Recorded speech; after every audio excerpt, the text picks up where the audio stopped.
السلام علیکم ورحمۃ اللہ وبرکاتہ۔ بسم اللہ الرحمن الرحیم۔ الحمد للہ والصلاة والسلام علی رسول اللہ وعلی آلہ واصحابہ اجمعین۔ محترم سامعین کرام، میرا موضوع ہے اذان کا بیان، پارٹ نمبر 2۔ اذان کی لغوی تعریف کیا ہے؟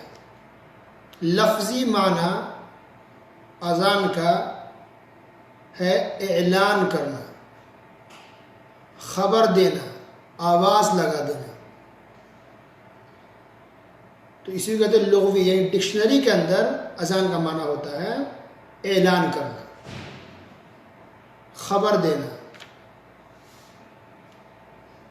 سورہ حج آیت نمبر 27 میں دیکھیے، اللہ تعالیٰ نے ابراہیم علیہ السلام کو کہا کہ آپ اعلان کر دیں، لوگوں میں بتا دیں حج کے بارے میں۔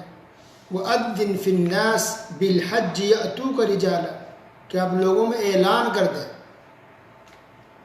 تو ابراہیم علیہ السلام نے مکہ کی پہاڑی پر کھڑے ہو کر کے آواز لگائی، اعلان کیا،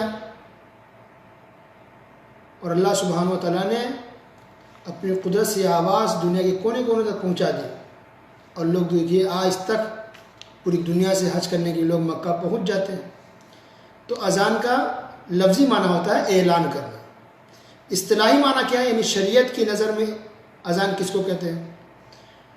تو یہ ہے کہ مخصوص الفاظ کے ذریعے نماز کا وقت ہو جانے کی خبر دینا، یہ اصطلاحی تعریف ہے، شرعی تعریف اذان کی۔ مخصوص الفاظ کے ذریعے نماز کا وقت ہو جانے کی خبر دینا، یہ ہو گئی اذان کی اصطلاحی تعریف۔ اب اس میں دیکھیے 3 اہم باتیں۔ مخصوص الفاظ کے ذریعے گویا کہ اذان انسان جو جیسے چاہے اذان نہیں دے سکتا ہے۔ اذان کے لیے انسان وہی لفظ استعمال کرے گا جو شریعت میں ہے، اسلام میں ہے، حدیث کے اندر جو الفاظ بیان ہوئے ہیں اسی الفاظ کے ذریعے، اسی ورڈز کے ذریعے اعلان کرنا ہوگا، اسی الفاظ کے ذریعے اذان دینی ہوگی۔ دوسرا پوائنٹ کیا ہے اس تعریف میں اذان کے اندر؟ کہ نماز کے وقت ہو جانے کا۔ تو اذان کب دی جاتی ہے؟ جب نماز کا وقت ہو جاتا ہے، چاہے فجر ہو، فجر کا وقت ہو، ظہر ہو، عصر ہو، مغرب ہو یا عشاء ہو، جب نماز کا وقت ہوتا ہے تب اذان دی جاتی ہے۔ تو مقصد وہ یہی ہوا کہ خبر کیا جا رہا ہے، آپ کو خبر دی جا رہی ہے، اعلان کیا جا رہا ہے کہ نماز کا وقت ہو گیا۔ تیسرا پوائنٹ کیا کہ خبر دینا، یعنی ایک تو نماز کا وقت کے بارے میں کہ نماز کا وقت ہو گیا، اور خبر اعلان کیا جا رہا ہے، یعنی بتایا جا رہا ہے، خبر دیا جا رہا ہے اذان کے ذریعے کہ نماز کا وقت ہو گیا۔ یہ 3 پوائنٹ ہے اس کے اندر۔ مخصوص الفاظ ہیں، گویا انسان منمانی نہیں کر سکتا، اذان میں وہی دینا پڑے گا، وہی الفاظ استعمال کرنے پڑیں گے جو حدیث کے اندر ہے۔ نمبر 2 کہ اس کا تعلق نماز سے ہے، اذان کا تعلق نماز سے ہے۔ گویا اذان کسی کی شادی ہو رہی تو اذان نہیں دی جائے گی، کھانا کھانے کا ٹائم اس کے لیے اذان نہیں دی جائے گی، یا لوگ عمرہ کرنے جائے اس کے لیے اذان نہیں دی جائے گی، بلکہ اذان کا تعلق نماز سے ہے، نماز کا وقت۔ اب دیکھیے جو اذان کے الفاظ ہیں اس پر غور کریں کہ جو اذان کے الفاظ استعمال ہوتے ہیں اس کا مطلب کہ اس کی میننگ کیا ہے۔ الفاظ تو عربی میں ہیں، تو دیکھیے اس کی میننگ، اس کا مطلب کیا ہے۔ تو مؤذن صاحب کہتے ہیں نا اللہ اکبر، اللہ اکبر، تو اکبر مطلب سب سے بڑا، اللہ اکبر اللہ سب سے بڑا ہے، اللہ اکبر اللہ سب سے بڑا ہے، اللہ اکبر اللہ اکبر اللہ سب سے بڑا ہے، اللہ سب سے بڑا ہے۔ اشہد ان لا الہ الا اللہ، میں گواہی دیتا ہوں کہ اللہ کے سوا کوئی سچا معبود نہیں۔ دیکھیے لفظ سچا یا برحق یا حقیقی، ان 3 الفاظ میں سے کوئی ایک لفظ استعمال کرنا چاہیے تو اس کا صحیح ترجمہ ہوتا ہے، کیونکہ معبود تو بہت ہیں، یعنی جس کی عبادت کی جگہ معبود ہو گیا، لیکن وہ جھوٹے ہیں، باطل ہیں۔ صحیح معبود کون ہے؟ سچا معبود کون ہے؟ اللہ تعالیٰ۔ تو اشہد ان لا الہ الا اللہ، میں گواہی دیتا ہوں کہ اللہ کے سوا کوئی سچا معبود نہیں، یا کوئی حقیقی معبود نہیں، یا کوئی معبود برحق نہیں۔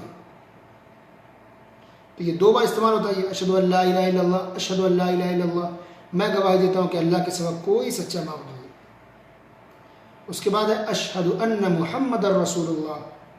اشہد میں گواہی دیتا ہوں کہ بے شک محمد صلی اللہ علیہ وسلم اللہ کے رسول ہیں. میں گواہی دیتا ہوں کہ بے شک محمد صلی اللہ علیہ وسلم اللہ کے رسول ہیں. اس کے بعد ہے حی علی الصلاۃ. حی مطلب آؤ، علی الصلاۃ نماز کی طرف. حی علی الصلاۃ، حی علی الصلاۃ نماز کی طرف آؤ، نماز کی طرف آؤ. حی علی الفلاح، فلاح مطلب کامیابی، اور حی مطلب آنا. تو حی علی الفلاح کامیابی کی طرف آؤ، حی علی الفلاح کامیابی کی طرف آؤ. پھر ہے اللہ اکبر، اللہ اکبر، اللہ سب سے بڑا ہے، اللہ سب سے بڑا ہے. لا الہ الا اللہ، اللہ تعالیٰ کے علاوہ کوئی معبود برحق نہیں، اللہ کے سوا کوئی سچا معبود نہیں، اللہ تعالیٰ کے علاوہ کوئی حقیقی معبود نہیں. لا الہ الا اللہ، اللہ کے علاوہ کوئی سچا معبود نہیں ہے، سارے معبود جھوٹے ہیں، باطل ہیں. معبود سچا صحیح کون ہے؟ اللہ رب العالمین. تو لا الہ الا اللہ، اللہ کے علاوہ کوئی سچا معبود نہیں.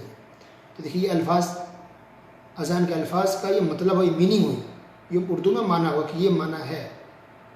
تو اب بتائیں اس کے اندر کتنی عقیدے کی باتیں ہیں. وہ اس کے اندر عقائد اور عقیدے کے مسائل اس کے اندر بیان کیے گئے ہیں. اس کے اندر توحید کی بات ہے، اس کے اندر عقیدے کی بات ہے. تو اب تک کبھی ہم نے غور کیا تھا کہ الفاظ ایسے ایسے اہم ہیں اور اس کے اتنا اچھا معنی ہے اذان کے اندر. سبحان اللہ، اللہ اکبر.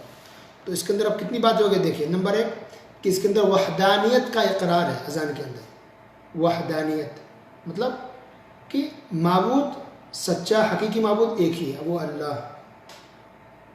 توحید کا اقرار ہے اس کے اندر، وحدانیت کا، توحید کا. سچا معبود اکیلا اللہ ہے. یہ سب سے بڑی بات ہے اسلام کے اندر، سب سے بڑی بات یہ توحید ہے. توحید سب سے بڑی بات ہے، باقی باتیں اس کے بعد ہی آتی ہے. تو اس کے اندر اذان کے اندر توحید کی بات ہے، توحید کا اقرار ہے. اور نمبر 2 کہ اس کے اندر اللہ تعالیٰ کی حمد و ثنا ہے، یعنی اللہ اکبر، اللہ سب سے بڑا ہے، تو اللہ کی تعریف ہو گئی، اللہ سبحانہ وتعالیٰ کی حمد و ثنا ہو گئی. نمبر 3 رسالت کا اقرار ہے. رسالت یعنی نبوت کا، محمد صلی اللہ علیہ وسلم اللہ کے رسول ہیں. تو اس بات کا ہم اقرار کرتے ہیں. اذان کے اندر اس بات کو دہرایا جاتا بار بار کہ محمد صلی اللہ علیہ وسلم اللہ کے رسول ہیں. تو اسی کو کہتے ہیں رسالت کا اقرار. پھر اس کے اندر نماز کی دعوت دی جاتی ہے. وہ اذان ہو رہی ہے تو اذان ایسے ہی نہیں ہوئی بس مؤذن صاحب اذان دے دیں، نہیں، اذان ہو رہی ہے اس کا مطلب کہ آپ کو نماز کی دعوت دی جا رہی ہے، آپ کو نماز کے لیے بلایا جا رہا ہے، نماز کے لیے آپ کو کہا جا رہا ہے، آپ کو یاد دلایا جا رہا ہے. اذان ہو رہی ہے یعنی فوراً ہمارے مائنڈ میں یہ آنا چاہیے کہ ہاں نماز کا وقت ہو گیا. آپ سارے کام کو ساتھ میں رکھ کے چھوڑیں، آپ ڈیوٹی کر رہے ہیں، آپ بزنس کر رہے ہیں، آپ مصروف ہیں، آپ بیزی ہیں، گھر کا کام ہے، کچن کا کچھ بھی ہے، ساتھ میں کریں. سب سے پہلے نماز کی تیاری کریں، نماز پڑھیں. اذان ہو رہی ہے خبردار کرنے کے لیے، ایک طرح کا الارم ہے، آپ کو بتایا جا رہا ہے کہ نماز کا وقت، آپ نماز پڑھیں. نماز کی دعوت دی جا رہی ہے. تو ہر اذان میں نماز کی دعوت دی جاتی ہے، یہ اس کا اصل مقصد ہے. اسی طرح اس کے اندر کامیابی کا اعلان ہے نماز کے اندر. تو اب اذان ہو رہی ہے، کچھ لوگ بیزی ہیں، مصروف ہیں کاروبار میں، یا ڈیوٹی پر ہیں، جاب کر رہے ہیں، یا کسی دوسرے کام میں مشغول ہیں. اذان کا ٹائم ہو گیا، اذان ہو رہی، نماز کرنے نہیں جاتے، نہیں ہم کام کر رہے ہیں، نماز کے لیے ہم جائیں گے ہمارا نقصان ہو جائے گا، نماز کے لیے جائیں گے بزنس کا نقصان ہو جائے گا، نماز کے لیے جائیں گے کسٹمر کچھ چھوٹ جائیں گے، نماز کے لیے جائیں گے کچھ پیسے ہم کم کما پائیں گے. نہیں، کامیابی چاہتے تو نماز کے لیے جائیے. تو کامیابی نماز کے اندر ہے. نماز چھوڑ کر کے آپ کامیاب نہیں ہو سکتے، بلکہ کام چھوڑ کر کے نماز پڑھنے جائیں تب آپ کامیاب ہوں گے. تو صاف الفاظ ہے نا، حی علی الفلاح، کامیابی کی طرف آؤ، یعنی کام چھوڑو، آؤ نماز میں آؤ گے تب کامیاب ہو گے. کامیاب ہونا ہے تو نماز کے لیے آؤ، اور پھر جب نماز ختم ہوئی پھر چلے جاؤ اپنا کام کرو. تو کامیابی اللہ نے نماز کے اندر رکھی ہے، عبادت کے اندر رکھی ہے. عبادت کو چھوڑ کر کے آپ کبھی کامیاب نہیں ہو سکتے. اسی طرح اس کے اندر اللہ تعالیٰ کے بارے میں صحیح معلومات دی گئی ہے، ٹھیک ہے. اور عبادت کرنے کا جو طریقہ ہے یا شریعت کے اسلام کی جو باتیں ہیں یا اللہ کے بارے میں جو صحیح انفارمیشن ہے، صحیح معلومات ہے، یہ ساری چیزیں ہمیں کہاں سے ملے گی؟ محمد صلی اللہ علیہ وسلم کے ذریعے۔ اللہ تعالیٰ کے بارے میں صحیح معلومات، عبادت کرنے کا طریقہ، عقیدے کے مسائل، زندگی گزارنے کا طریقہ، یہ ساری چیزیں کہاں سے ملے گی؟ محمد صلی اللہ علیہ وسلم کے ذریعے۔ تو گویا نبی صلی اللہ علیہ وسلم کا بہت اونچا مقام ہے، ان کے بغیر ہم دین کو سمجھ ہی نہیں سکتے، کیونکہ اللہ نے دین کی ساری باتیں ان کو بتائی، نبی کو، پھر نبی نے صحابہ کو بتائی ہے، پھر اس کے بعد سے دھیرے دھیرے ہم تک یہ باتیں پہنچی ہیں۔ تو اسی لیے دیکھیے نبی کا نام اذان میں آتا ہے، اللہ اکبر، جس کے اندر یہی بات کی طرف اسی بات اشارہ ہے کہ رب کو پہچاننا ہے، اللہ تعالیٰ کو جاننا ہے اور اللہ تعالیٰ کی عبادت کرنی ہے، تو رسول کو بھی جاننا ضروری ہے، کیونکہ رسول کے بغیر ہم رب کو اور رسول کے بغیر اسلام کو نہیں سمجھ سکتے۔ سبحان اللہ۔ اس لیے یہ یہودی ہے، یہ کرسچن ہے، وہ کافر ہیں، اور کئی وجوہات ہیں کافر ہونے کی، اس میں سے ایک بات یہ بھی ہے کیونکہ ہمارے نبی آخری نبی کو نہیں مانتے، ورنہ یہودی کرسچن بھی اللہ کو مانتے ہیں کہ رب ہے، اللہ ہے، یہ فرشتے ہیں، یہ جنت ہے، جہنم ہے، لیکن یہ آخری نبی کو نہیں مانتے، اس لیے کافر ہیں۔ اس کے بغیر کوئی انسان مسلمان نہیں ہو سکتا نبی کو مانے بغیر۔ اسی طرح اذان کے اندر شرک کی نفی کی گئی ہے، جب توحید کا اقرار کریں گے تو شرک کی نفی ہوگی، تو شرک کی اسلام کے اندر کوئی گنجائش نہیں ہے، شرک سے روکا گیا ہے، شرک سے منع کیا گیا ہے۔ تو اسلام میں جو اذان ہے اس کی بہت اہمیت ہے، اور یہ اذان اسلام کا شعار ہے، اسلام کا سمبل ہے، یہ پہچان ہے۔ جیسے اذان ہوتی ہے، اذان کی آواز آتی ہے تو لگتا ہے اچھا مسجد میں اذان ہو رہی ہے، یہ اسلام کا ایک پہچان بن گیا، ایک شعار ہے اسلام کا اذان۔ اور یہ چیز دنیا کے کسی دوسرے دھرم اور مذہب میں آپ کو یہ چیز نہیں ملے گی، نہ یہ طریقہ ملے گا اور نہ یہ اذان ملے گی، ایک پہچان بن گئی ہے، پہچان ہے یہ اذان اسلام کا اور مسلمانوں کا، اور یہ اچھی چیز کسی دوسرے دھرم میں اب نہیں ملے گی۔ تو دوسرے دھرم میں دیکھیے جو عبادت کا طریقہ ہوتا ہے، گھنٹی بجاتے ہیں، جا کر کے دیکھے ہوں گے آپ مندر میں پہلے گھنٹی پہ پھر پوجا کرتے ہیں، تو کیا مطلب دیکھیے گھنٹی میں سے کیا ملے گا؟ کچھ نہیں ملے گا۔ لیکن اذان میں دیکھیے ابھی ہم نے نماز پڑھنا شروع نہیں کیا، اذان ہو رہی ہے، اس کے الفاظ ہی اتنے اچھے ہیں، اس کا معنی اتنا بہترین ہے کہ انسان کو اذان سن کے ہی یا اذان دے کر کے ہی یا اس کا جواب دے کر ہی انسان کو ثواب مل جاتا ہے، اور اللہ تعالیٰ جو ثواب رکھا ہے۔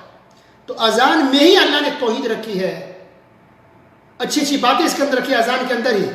تو یہ خبر ہو رہی ہے، خبر دی جا رہی ہے، آپ کو انفارم کیا جا رہا ہے کہ نماز کا وقت ہو گیا، ساتھ ہی اس کے اندر اللہ نے اجر و ثواب بھی رکھا ہے، یہ بہت بڑی بات ہے۔ تو کسی غیر مسلم کو اگر اسلام کی دعوت دینی ہو تو یہ بات اس کو آپ سمجھا سکتے ہیں کہ دوسرے دھرم میں دیکھیے کہ کیا طریقہ ہے عبادت کرنے کا، گھنٹی بجا کے آپ کو کیا ملے گا، اس کا مطلب سمجھے ٹن ٹن ٹن بجائے کیا ملا آپ کو، کچھ فائدہ ہوا نہیں، اس کی کوئی میننگ ہے نہیں ہے۔ لیکن اذان میں اذان ہو رہی ہے، اس کے اچھے الفاظ ہیں، اس کا اچھا ترجمہ ہے، اچھا اس کا مطلب ہے، اور اس کے اندر توحید کا اقرار ہے، اللہ تعالیٰ کی حمد و ثنا ہے، بڑائی بیان کر رہے ہیں، ہم رب کی تعریف کر رہے ہیں، تو اس پر بہت ہی زیادہ اجر و ثواب ملتا ہے، اور ہمارا ایمان تازہ ہو جاتا ہے۔ ہم گویا کہ ہر اذان کے وقت اپنے ایمان کو تازہ کرتے ہیں، ہم توحید کا اقرار کرتے ہیں، رسالت کا اقرار کرتے ہیں، اللہ کو مانتے ہیں، رسول کو مانتے ہیں، سبحان اللہ۔ تو روزانہ 5 مرتبہ ہم توحید کا اقرار کر رہے ہیں اذان کے ذریعے، اللہ اکبر۔ تو اس کی گہرائی میں جس قدر چلے جائیں آپ کو خوشی محسوس ہوگی، اچھا لگے گا، اور یہ بھی پتہ چلے گا کہ شرک سے کس قدر اسلام نے روکا ہے۔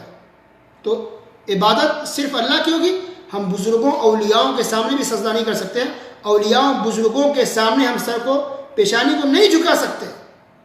یہ دعوت اذان کے اندر بھی دی جاتی ہے روزانہ 5 دفعہ کہ شرک کی گنجائش نہیں ہے، اکیلا معبود صرف اللہ تعالیٰ ہے، کوئی بزرگ کوئی ولی نہیں ہے، اللہ اکبر۔ تو اللہ تعالیٰ اس کے معنی مطلب کو سمجھنے اور اس پر عمل کرنے کی توفیق عطا فرمائے، اللہ تعالیٰ تمام مسلمانوں کو توحید پر رکھے اور شرک سے محفوظ رکھے، آمین۔ وصلی اللہ علی نبینا محمد وعلی آلہ وصحبہ اجمعین، والسلام علیکم ورحمۃ اللہ وبرکاتہ۔